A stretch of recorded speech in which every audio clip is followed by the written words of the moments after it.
성경에서 말씀하시는, 특별히 바울 서신 중에서도 로마서에서 말씀하시는 구원은 믿음으로 말미암는 구원입니다. 이것을 우리가 이신칭의라고도 하고 이신특의라고도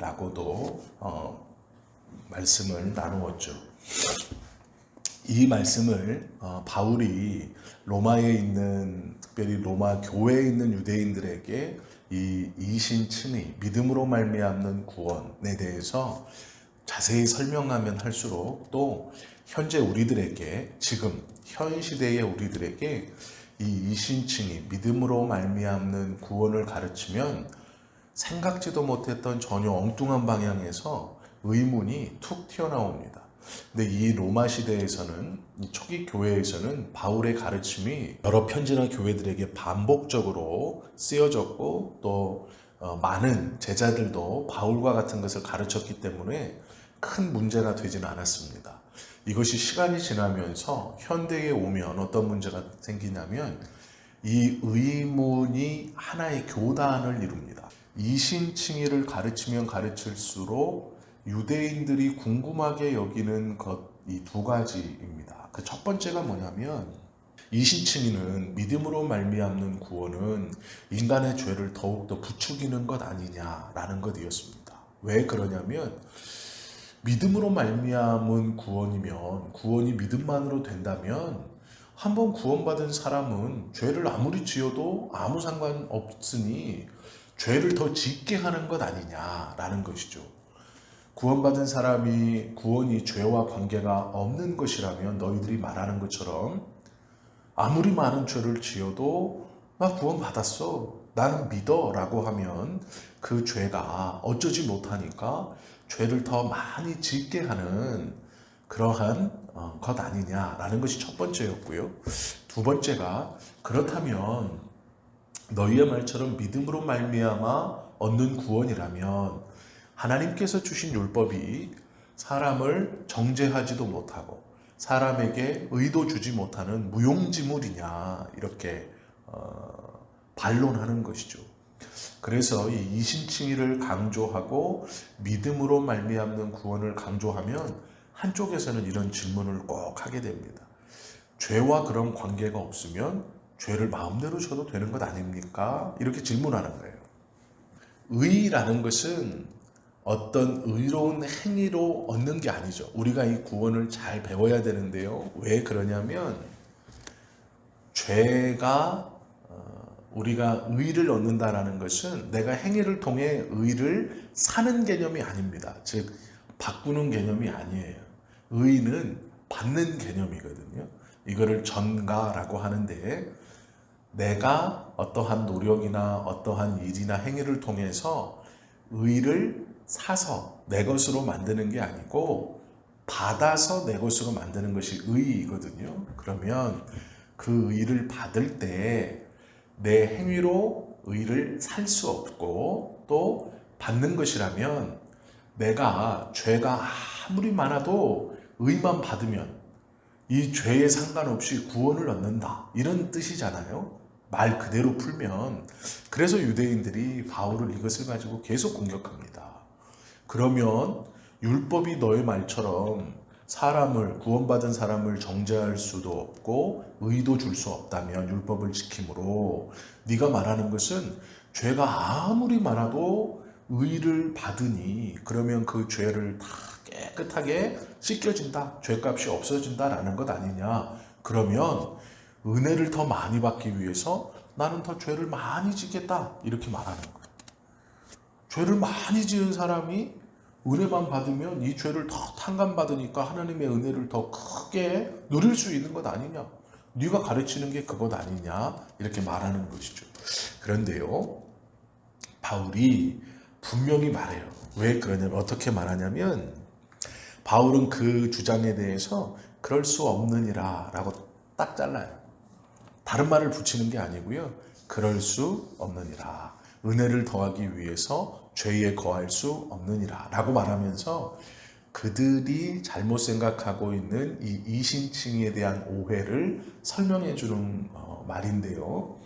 그래서 우리가 앞에서 보았던 죄는 사망 안에서 왕노릇하는 존재이지 은혜 안에서도 왕노릇하지 못한다라는 걸 다시 보여주는 거예요. 이게 무슨 말이냐면 구원받은 사람이 한 번 구원받은 사람이 죄를 계속 지으면서 살 수 있다 없다? 없다라고 가르치는 거예요. 왜 그러냐면 의의가 들어오기 전에는 죄에 대해서 판단과 기준과 또 그 죄를 따라가는 것이 죄가 왕노릇했기 때문에 자연스러운 사람의 모습이다. 그런데 의의가 들어오면 의의를 통해 생명이 왕노릇함으로 죄가 예전처럼 우리를 죄에서 죄를 짓도록 죄를 좋아하도록 그렇게 왕노릇하지 못하고 의의를 통해 생명이 왕노릇함으로 예전처럼 죄를 그렇게 많이 짓거나 죄를 좋아하거나 죄의 종이 되어서 죄를 더 많이 짓는 것을 향해 갈 수 없다. 이렇게 말하는 거예요. 우리가 구원만 받으면 이 한 번 구원은 믿음으로만 이루어지기 때문에 어떠한 것을 계속 죄를 계속 지어도 아무 상관이 없지 않냐. 이것은 죄를 조장하는 것이다. 그리고 너희들은 율법으로 그 죄를 정죄할 수 없다고 말하고 있으니 이 율법은 아무 소용이 없는 것 아니냐. 그러므로 너희들은 하나님의 말씀을 폐하는 자다. 지금도 이렇게 생각합니다. 그런데 바울은 아니다 라고 말하면서 의를 받은 사람은 예전처럼 죄에 대해서 그것을 좋아하거나 그것을 죄가 왕노릇해서 죄를 더 많이 짓게 사람을 끌고 갈 수 없다. 이렇게 딱 선언해요.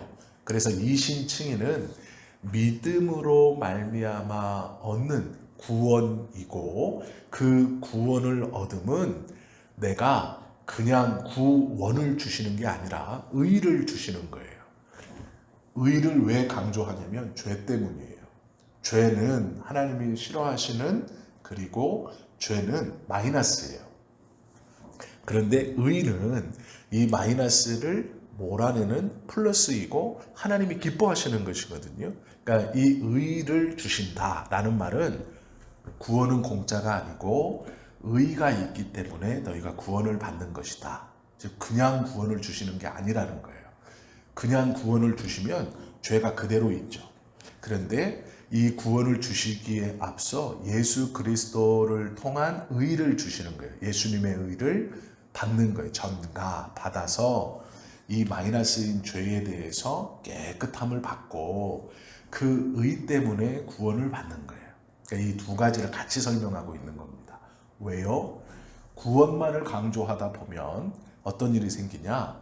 죄는 그대로 있기 때문에 더 큰 죄를 지어서 갈 수 있기 때문이죠. 사람이. 이 개념을 그럴 수 없다라고 자르기 위해서 그리스도의 의 그리고 그 의로 얻는 구원. 그러나 이 두 가지를 얻기 위해서 뭐가 필요해요? 오로지 믿음. 이걸 이렇게 얘기하고 있는 거예요. 근데 유대인들은 이 생각을 잘못하고 있는 겁니다. 그래서 어떻게 하느냐? 믿음으로 말미암아 구원을 받기 때문에 의가 없는 것이죠. 유대인들은 끝까지 의를 어떻게 생각하느냐? 율법을 지켜서 얻는 의만 생각하는 거예요. 그러니까 믿음으로는 의를 얻는다라는 걸 이해하거나 납득하지 못하는 거예요. 의는 지켜서 얻는 거지. 어떻게 믿어서 의를 얻어? 이게 납득이 안 되는 거예요. 이해가 안 되는 거예요. 그런데 바울은 계속해서 말해요. 우리는 죄인이기 때문에 죄가 왕노릇하기 때문에 우리가 하나님의 어떠한 것을 지켜서 하나님께 의를 얻을 수 없어. 율법은 죄를 판단하기 위한 도구이지 그걸 지켜서 하나님 앞에 의를 주세요. 내가 다 지켰으니까 할 수 없어. 의는 오로지 예수님이 하나님의 뜻에 완벽하게 순종해서 얻는 예수님이 얻은 의밖에 없고 그 의를 우리에게 주셨을 때만 우리가 의를 가질 수 있는 거야. 이 의가 오면 우리를 지배하던 죄는 이 의 때문에 다 용서되고 우리와 상관없이 다 도망가 버리고 우리는 예수님의 의가 온전히 우리를 의롭게 하시고 그 의롭게 된 자기 때문에 예수님을 통한 하나님의 구원이 우리에게 오는 거야. 그러므로 믿음으로 말미암아 예수님을 구세주로 고백하면 구원을 받는데 그 구원받기 전에 예수님의 의가 우리한테 오는 거야. 그래서 죄가 떠나가는 것이고 우리는 새롭게 거듭나는 거야. 그래서 옛날처럼 죄를 좋아하거나 마음껏 지울 수 없는 상태가 우리들의 상태야. 이렇게 말하는 거예요. 우리는 너무 잘 이해가 되잖아요. 아, 그렇구나. 그런데 유대인들에게 있어서 이것은 굉장히 납득하기 어려운 거예요. 왜 그러냐면 의라는 것은 율법을 통해서만 얻는다라고 꽉 붙들고 있기 때문이에요. 의는 율법을 통해서 얻는 거지 믿음으로 얻을 수 없어. 이렇게 계속 생각하고 있기 때문에 그렇습니다. 그러면서 바울은 어느 정도까지 말하고 있냐면 우리가 죄에 대해서 죽었다 라고까지 말해요. 의에 대해서 다시 살았다. 그래서 아예 바울은 이 사람들이 이걸 바꾸지 못하잖아요. 율법을 지켜서 의를 얻어야 되고 예수님을 믿어서 구원을 받아야 되고 그래서 죄에서 자유로우려면 율법을 잘 지켜서 의를 얻어서 죄를 몰아내고 구원은 예수님을 믿어서 구원을 받고 이걸 따로따로 생각하는 거예요. 그래서 율법도 지키고 그 지킨다는 표식인 할례도 받고 예수님도 믿어야 구원을 받는다. 완전한 구원이 이루어진다. 의인이 구원받는다. 이걸 이제 이렇게 생각하는 거예요. 유대인들은 이 생각을 바꿀 수 없었어요. 평생 동안 의인은 율법을 지켜서만이 얻는다라고 믿고 있기 때문이에요. 그래서 바울이 뭐라고 그러냐면요. 나중에는 신분에 대해서 얘기해요. 신분. 이 신분이 뭐냐면 우리가 예전에는 죄의 종이었지만 이제는 의의 종이고 생명의 종이다. 이게 뭐냐면 신분이 바뀌었다. 이렇게 또 새롭게 설명하는 거예요. 유대인들에게 예전에 우리가 죄인이었을 때는 너희들이 말이 맞아. 의를 통해서 아 이게 죄구나 이건 죄가 아니구나 구별했다. 그런데 우리는 죄의 종이었기 때문에 의를 완전히 지킬 수 없었다. 그리고 누구도 지킬 수 있는 사람이 없다. 그걸 어떻게 할 수 있느냐? 잘 봐라. 모든 사람이 죽는다. 죽는다는 것은 죄의 결과로 온 것인데 모든 사람이 다 죄 아래에 있다는 뜻이다. 죄 아래에 있는 모든 사람은 절대로 의롭게 될 수 없다. 율법을 다 지켜도 다 죽지 않냐. 율법을 잘 지켜도 결국 다 죽지 않냐. 그러면 다 죄의 종인 것이다. 그런데 이제 우리가 신분이 바뀌었다. 그러면 생각해 보세요. 율법을 지켜도 의를 얻지 못하고 다 죽는 것을 통해서 죄 아래에 있다라는 걸 설명했어요. 그러면 그 반대는 뭐예요? 죽지 않고 영원히 살아야 되잖아요. 그러면 유대인에게 이걸 설명을 해줘야 돼요. 죄의 율법을 다 지켜서 아무도 의를 얻지 못했다. 그거에 대한 증거가 뭐가 있느냐? 모두 죽는다. 그러므로 율법은 우리를 구원시킬 수 없다. 너희가 그렇게 원하는 구원을 얻을 수 있는 하나님 앞에서의 티켓인 의를 구원 열차를 탈 수 있는 의의 티켓을 율법으로는 얻어낼 수 없다. 살 수 없다. 바꿀 수 없다라고 가르치면 그 증거로 다 죽는다예요. 그러면 유대인들이 당연히 묻겠죠. 살아있는 사람은 누가 있냐 그러면. 예수 그리스도를 믿어서 구원받았다고 하는데 산 사람은 누가 있냐 이렇게 묻는 거예요. 네가 말하는 그 예수님을 믿어 의를 얻고 구원을 받는다면 우리가 죽는 것을 통해서 죄의 종이라고 너희가 말하고 그러므로 율법은 죄를 판단하는 것이지 정죄하는 것이지 의롭게 하는 것이 없다면 그럼 너희는 살고 있다 이거죠. 그래서 이걸 오해하는 사람들이 뭐라고 가르치냐면 지금도요 영원히 산다 그래요. 이 이단의 교주들이 그러잖아요. 영원히 산다고. 이만희도 신천지에서는 영원히 사는 줄 알아요. 우리 이만희 선생님은 영원히 살 거예요. 아니요. 제가 얘기하지만 곧 죽을 거예요. 그 사람. 자기는 죄와 상관없잖아요. 그러면 죽음이 자기를 다스리지 않아야 되잖아요. 그냥 영원히 산다고 자꾸 가르치는 거예요. 성도들 보고. 근데 성도들이 외모적으로는 곧 죽을 것 같은데 영원히 산다고 믿어요. 우리 이만희 총회장님 영원히 살 거래요. 우리 누구는 영원히 살 거래요. 조희성 씨도 그랬어요. 근데 감옥에서 죽었어요. 그 사람 조희성 씨라는 사람이 만든 그 단체의 이름은 영생교예요. 이름 자체가 영생교. 영원히 산다고 가르쳤어요. 왜 이러냐면요. 성경에서 말씀하시는 것을 그냥 단순하게 보면 유대인들이 하는 질문하고 똑같아요. 그러면 예수 믿으면 영원히 사냐? 이렇게 말해야 돼. 왜? 예수님 믿어서 구원받는 것, 예수님 믿는 것 외에는 구원이 없다. 그래, 니네 말대로 우리는 죄의 종이니까 다 죽는다. 그럼 걔는 안 죽냐? 이렇게 묻는 거예요. 유대인들도 그랬고 지금도 그 물음이에요. 그래서 지금의 이단들은 아예 영원히 산다 이렇게 가르쳐버려요. 난 영원히 산다. 나 믿으면 너희들도 영원히 산다. 이렇게 가르쳐요. 이게 믿음이 아니에요, 이것은. 유대인들이 이 당시에 그 질문을 바울에게 했습니다. 그럼 너희는 영원히 사냐? 그래서 바울이 설명하는 게 있어요. 이게 뭐냐면 영적 신분이에요. 영적인 신분. 우리의 신분이 바뀌었다라고 계속 설명하는 거예요. 그러나 그 신분이 뭐냐면 하나님의 나라의 백성이 되었다. 이렇게 가르치는 거예요. 영원히 사느냐라는 질문에 구원은 이 땅에서 영원히 사는 것이 아니고 하나님의 나라의 백성이 된 것이다. 그래서 나온 것이 뭐냐면 이 육신이 악하다. 이 말이 나온 거예요. 육신이 악하다. 이게 뭐냐면 그 당시의 한계예요. 바울 시대의 한계예요. 육신이 악하다라고 하는 거. 그래서 바울도 사망의 모험이라고 말하거든요. 왜냐하면 예수님을 믿어도 죽잖아요, 사람이. 그래서 그러면 내가 예수님을 믿고 예수님을 고백하고 구원을 얻었는데 왜 여전히 죽을까? 설명대로라면 영원히 살아야 돼요. 근데 왜 여전히 우리는 죽을까라는 거죠. 그래서 어떻게 표현했느냐? 육신은 악한 것. 그리고 영혼은 선한 것. 그래서 영원히 사는 것은 영혼. 이렇게 말하고 가르치는 거예요. 그러면 사람들이 납득을 해요.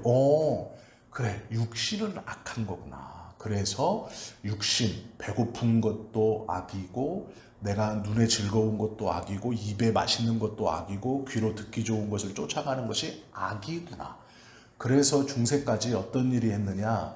수도사들이 가시나무 채찍으로 자기를 막 때렸어요. 육신의 이런 것, 좋아하는 것, 편함.